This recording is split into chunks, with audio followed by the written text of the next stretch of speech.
The last thing I expected to hear as I stood outside my home was the screech of tires on the asphalt. In an instant, my world flipped upside down, and I found myself lying on the ground, groceries scattered everywhere, my body screaming in pain. I had been hit by a car. As I tried to make sense of what had just happened, I was horrified to realize that the driver was none other than my mother-in-law, Lauren. Later, lying in the hospital bed, trying to manage the pain, the phone rang. It was my husband, Jeremy, sounding frantic. "Rachel, you need to tell the police you just fell. Someone's saying they saw Mom hit you with the car. Can you believe it?" His words hit harder than the impact of the car itself. Not only had Lauren run me over, but now Jeremy and his parents were trying to cover it up. As I listened to his desperate rambling, my mind drifted back to the early days of our relationship.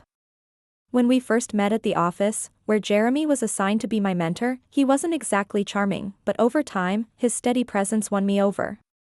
It wasn't a whirlwind romance, but it felt solid. After we got married, things changed quickly. I left my job and moved into his parents' home, a decision I regretted almost immediately. Living with Lauren and her husband, Noah, turned out to be a daily battle. Lauren, with her sharp tongue and relentless criticism, made sure to remind me of my role as a wife and homemaker. "You should be grateful to Jeremy," she would say, her voice dripping with superiority. "You're living a comfortable life because of him." Noah wasn't as vocal, but his outdated views on women were equally demeaning. Every day was a reminder of how much I didn't belong. My marriage to Jeremy began to crumble. He took his parents' side more often than not, dismissing my concerns with a wave of his hand. "They're old. You need to be more understanding," he would say, brushing off my feelings. As time went on, the distance between us grew, our dreams of having children slowly faded, and the pressure from Lauren and Noah to produce grandchildren became unbearable. Yet Jeremy remained detached, lost in his own world, indifferent to both our struggles and the demands of his parents. During those difficult times, my only comfort came from my neighbor, Cheryl, and her husband, Tyler. Cheryl had been through her own battles and became my confidant and a source of strength. She knew the truth behind the facade of my marriage. Behind the perfect image, there was a crumbling relationship, and Cheryl helped me hold on during those tough times. As I lay in the hospital bed, Jeremy's voice snapped me back to the present. "Rachel, you need to do this for us, for the family," he begged.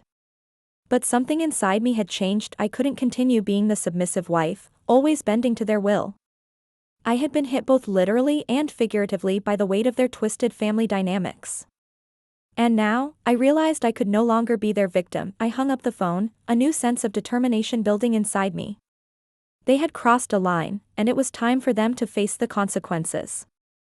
This wasn't just about me anymore, it was about standing up against the unfairness that had controlled my life for too long. Lying there in the calm, sterile hospital room, my thoughts were anything but peaceful. My body ached from the injuries, but the deeper pain came from the betrayal of the people I once called family. The sunlight streamed through the window, casting long shadows across the room as Cheryl, my neighbor and friend, walked in. Her face was filled with concern. "Rachel, how are you feeling?" she asked gently, sitting beside my bed. Her voice was soft, but I could see the anger in her eyes. "I've been better," I said, trying to force a smile. "What did the police say?" Cheryl's expression grew serious. "At first, they believed the story about your fall, but I told them what I saw Lauren driving out of the garage like she was in a race. Right before I found you on the ground, I clenched my fists, feeling a wave of anger wash over me. Jeremy wants me to lie to protect them." Cheryl reached out and squeezed my hand. "You can't let them get away with this, Rachel. It's not just about the accident, it's about everything. The years of manipulation, the control. This is your chance to break free." Her words hit me hard. For years, I had endured Lauren's cutting remarks, Noah's dismissive attitude, and Jeremy's constant siding with them. I had lived under the weight of their control, always trying to keep the peace, always bending to their will. It was a never-ending cycle of humiliation and frustration. But now, something has shifted in me. As Cheryl and I talked, a plan started to take shape in my mind, a plan not just for justice, but for retribution. It was time for Lauren and her family to face the consequences of their actions. The next day, a police officer came to take my statement. I told him everything, from the moment Lauren hit me to Jeremy's desperate attempt to cover it up. As I spoke, I felt the weight of years of suffering lifting off my shoulders. The officer listened closely, taking notes as I described the betrayal I had endured. When I finished, he looked at me and said, "We have enough to bring them in for questioning that we'll need to investigate further, but your testimony is crucial." I nodded, feeling a sense of empowerment I hadn't felt in years. This wasn't just a legal process, it was the first step toward reclaiming my life. As the days passed, my determination only grew stronger. Cheryl visited me regularly, keeping me updated on the investigation's progress. She told me that the community was rallying around me, offering support, and expressing outrage at what had happened. I was touched by their kindness. I had felt so alone for so long, but now I realized I wasn't fighting this battle on my own. I also learned that Tyler, Cheryl's husband, had been reviewing footage from their home security camera, which was aimed toward our driveway. He thought it might have captured something useful. The idea that we might have proof that Lauren intentionally hit me sparked a glimmer of hope inside me. If we could prove it, it would be the undeniable evidence we needed to hold her accountable. With each passing day, my body grew stronger. But more than that, I felt a deep sense of healing from within. This wasn't just about recovering from the physical injuries, it was about reclaiming my power, my voice, and my life that I had spent too long living in the shadow of their control. But now, for the first time in years, I felt free. The path ahead wasn't going to be easy, but I was ready. I had spent enough time being silent, enduring their manipulations. Now, it was time for them to face the consequences of their actions. And for me, it was the beginning of a new chapter, one where I would no longer be the victim of their twisted family dynamics. I was ready to stand up for myself and, finally, take back control of my life. I was no longer the quiet, defeated woman suffering in silence. I had been wronged, and now I was ready to fight back, to expose the twisted truth behind those who had oppressed me for so long.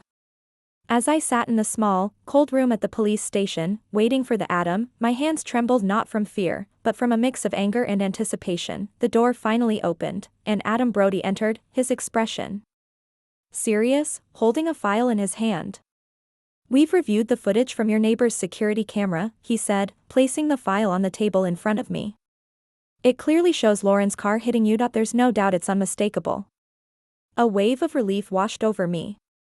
The truth was out, and it was undeniable, but that relief quickly gave way to something stronger, a burning desire for justice. "What happens now?" I asked, my voice steady, but filled with determination. "We're bringing them in for questioning today," Adam Brody replied. "Your husband too. They'll all have to answer for this."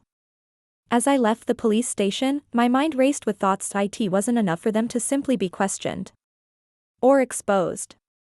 They needed to face the full consequences of their actions. I had been their victim for too long now, they had to feel the weight of what they had done. Later that day, Cheryl called with an update. The police took Lauren, Noah, and Jeremy in for questioning. "The whole neighborhood is talking about it. People can't believe what Lauren did." The news had spread quickly, sparking a wave of shock and disgust from those who had once held the family in high regard, but for me, it was a moment of vindication. The years of silent suffering were over, and the truth was finally out. That night, as I lay in my hospital bed, I imagined Lauren's face as she was confronted with her actions. The once powerful, domineering woman would now be forced to face the consequences of her lies and deceit. It was a scene I had played out in my mind many times before, each time giving me a small sense of victory. But it wasn't just Lauren who needed to be held accountable. That Jeremy's betrayal had cut just as deeply. He had chosen to protect his parents instead of standing by me, his wife. He had chosen their lies over truth and decency. Now, he needed to understand the full gravity of his choice. A few days later, I was discharged from the hospital. My body still ached, but my spirit remained unbroken. Cheryl and Tyler were there to greet me, their faces filled with concern and determination.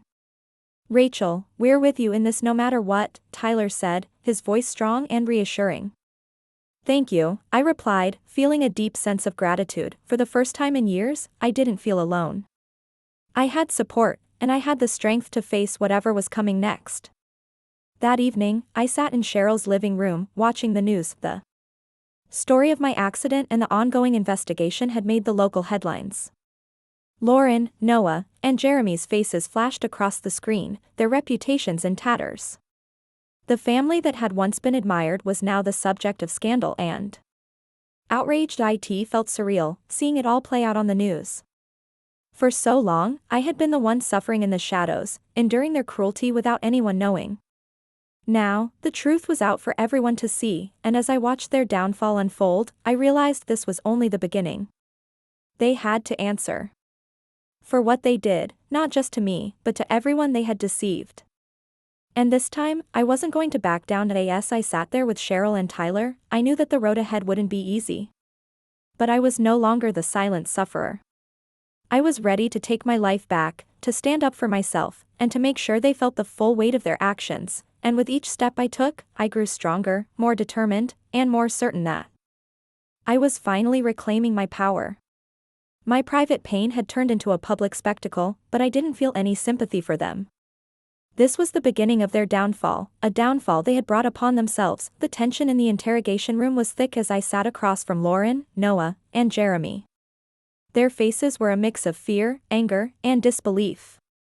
Adam Brody sat next to me, his presence a comforting reminder that justice was finally at work. "You understand why you're here," Adam Brody began, looking directly at them. "The evidence is clear. Lauren, you hit Rachel with your car and fled the scene. Noah, you were a witness and chose to remain silent, and Jeremy, you tried to cover it all up." Lauren's face was tight with defiance, but there was a flicker of fear in her eyes. "It was an accident," she said, her voice shaky. "I never meant to hit her." Noah kept his gaze glued to the table, saying nothing, while Jeremy's face flushed with guilt and embarrassment. He looked at his mother, his voice cracking. As he finally spoke, "Mom, why didn't you stop? Why did you run?"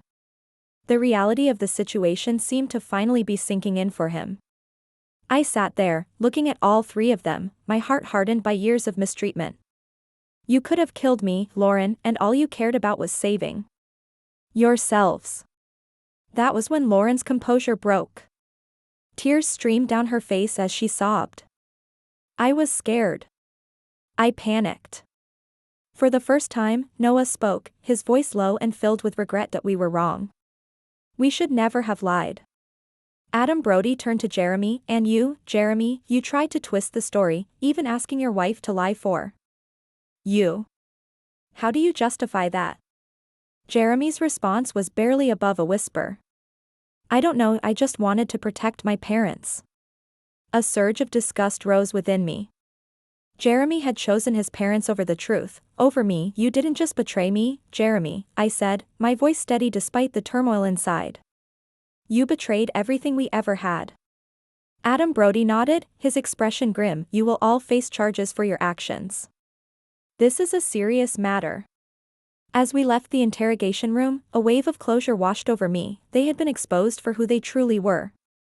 Lauren, once so dominant and controlling, now stood as a coward, hiding behind her tears. Noah, who had always stayed silent, had revealed himself as an accomplice to his wife's crime, and Jeremy, blinded by loyalty to his parents, had lost sight of everything right and true. When I stepped out of the police station, the world outside felt different. The air seemed fresher, the sky more open. I had finally confronted the people who had held me down for so long. And now I was free to start building my future. Cheryl and Tyler were waiting for me, their faces full of concern and pride. "You are incredible in there," Cheryl said, her voice warm and supportive. "Thank you," I replied, feeling a sense of relief and strength I hadn't known in years. This wasn't just about getting justice for the accident, it was about freeing myself from the chains of the past. For the first time in a long time, I felt light. The weight of Lauren, Jeremy, and Noah's control had finally been lifted, and now I was ready to live my life on my own terms. I thanked Cheryl and Tyler, feeling an overwhelming sense of gratitude for their constant support. In the weeks that followed, the legal proceedings against Lauren, Noah, and Jeremy began. The news of their arraignment spread throughout the community, stirring up various reactions. Some people were shocked, while others expressed disappointment, but for me, it was a validation of the long struggle I had endured in silence. During this difficult time, I stayed with Cheryl and Tyler. They didn't just give me a place to stay, they provided a warm and nurturing environment, a space where I could begin to heal. Their kindness was a sharp contrast to the years of cold indifference I had experienced while living with Jeremy and his parents. One evening, as we sat in Cheryl's cozy living room, Tyler shared some important news. The prosecutor's office called, he said. Lauren and Noah are facing serious charges. Jeremy, too, for his role in the cover-up. I nodded, feeling a bittersweet sense of satisfaction. They were finally facing the consequences of their actions. But then Cheryl looked at me, with concern in her eyes. "What about you, Rachel?" she asked softly. "What are you going to do now?" I took a deep breath, a sense of clarity washing over me, something I hadn't felt in a long time. "I'm filing for divorce," I said firmly. "I can't stay with someone who chose his parents over me, even in such a serious situation." Cheryl squeezed my hand, her silent support speaking volumes.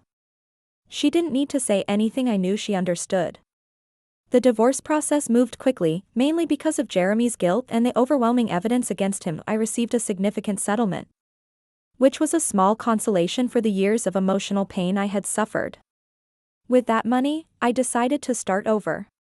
I rented a modest apartment, nothing fancy, but it was mine. It was a fresh start, a place where I could rebuild my life on my own terms, without the shadow of Jeremy or his family hanging over me. Cheryl and Tyler were instrumental in helping me begin this new chapter of my life. Tyler, who owned a small business, offered me a job. "You've got the skills and experience, Rachel. We'd be lucky to have you," he said, his offer genuine and full of warmth. I accepted eagerly, ready to regain my independence and re-enter a world I had been shut out of for far too long. As I settled into my new job, I began to find a sense of peace and purpose that had been missing from my life for years. Working alongside Cheryl and Tyler, I rediscovered parts of myself that I had long forgotten. I was no longer just Jeremy's wife, downtrodden and overlooked. I was Rachel, a woman with her own strength, identity, and a future that was finally in my control. Months passed, and the day of the trial's verdict finally arrived. Sitting in the courtroom, I felt a mixture of emotions, nervousness, relief, and a quiet sense of triumph. It had been a long road, full of pain and heartache, but I had made it through. Now, as I waited for the judge to deliver the final verdict, I realized that this moment was about more than just the outcome of the trial. It was about reclaiming my life, about standing up for myself after years of being silenced. Whatever the decision, I knew one thing for certain. I was no longer the victim of their lies and control. I was free. I felt a sense of closure as I sat in the courtroom, watching Lauren, Noah, and Jeremy seated across from me. Their faces were etched with anxiety and regret. The judge's voice echoed through the solemn room as he delivered the verdict. In light of the evidence presented, this court finds Lauren and Noah Gill guilty of hit and run and obstruction of justice. Jeremy Gill is found guilty of aiding in the cover-up. The courtroom buzzed with whispers as the sentences were announced. Lauren and Noah were sentenced to prison, while Jeremy received community service and probation. I watched as their faces crumbled, the reality of their fate sinking in. This was the moment they had to face the consequences of their actions. After the verdict, I stepped outside the courthouse, feeling the warmth of the sun on my face. Cheryl and Tyler joined me, their presence a comforting reminder of the support that had carried me through this entire ordeal. "Justice has been served," Cheryl said softly, her voice filled with relief. "Yes, but at what cost?" I replied, thinking of all the years lost and the pain I had endured. The news of the sentencing spread quickly. Lauren, once a respected member of our community, was now a convicted felon. Noah, her silent accomplice, shared her fate. And Jeremy, the man I had once loved, had become someone who betrayed his own wife to protect his deceitful parents. In the weeks following the trial, I felt a change within myself. The heavy weight of the past began to lift, replaced by a growing sense of empowerment. For so long, my life had been controlled by Lauren and Jeremy, but now, it was mine to shape. Working at Tyler's company brought me new challenges, and I thrived in the supportive environment. My confidence grew with each day, and Cheryl was by my side, encouraging me to embrace this new chapter in my life. The biggest surprise came when I least expected it. At a company event, I met Frank, one of Tyler's colleagues. That he was kind, respectful, and saw me for who I truly was, not for my past. Our friendship grew, and before long, it blossomed into a romance. Within a year, we were married in a simple ceremony, a celebration of new beginnings and healing. Frank knew about my past, about the pain, betrayal, and heartbreak, but that only made our bond stronger. As I stood beside him on our wedding day, looking into his loving eyes, I realized what a true partnership looked like. It was built on mutual respect, trust, and understanding. Everything my marriage to Jeremy had lacked. That a year passed since the trial, and life had settled into a peaceful rhythm. Frank and I had moved into a cozy house, a place we could truly call our own. The scars of my past with Lauren, Noah, and Jeremy had begun to fade, replaced by the love and contentment that now filled my days. One evening, as Frank and I sat on the porch, watching the sunset paint the sky, he turned to me with a gentle smile. "You know, Rachel, I admire your strength. What you went through, it's unimaginable, but here you are, stronger and happier." His words touched me deeply. I smiled back, feeling grateful for the journey that had brought me to this moment. The struggles I had faced were real and painful, but they had also shaped me into the person I was now, stronger, wiser, and finally at peace. As I looked out at the horizon, I knew that my life had truly begun anew, filled with love, hope, and the promise of a brighter future.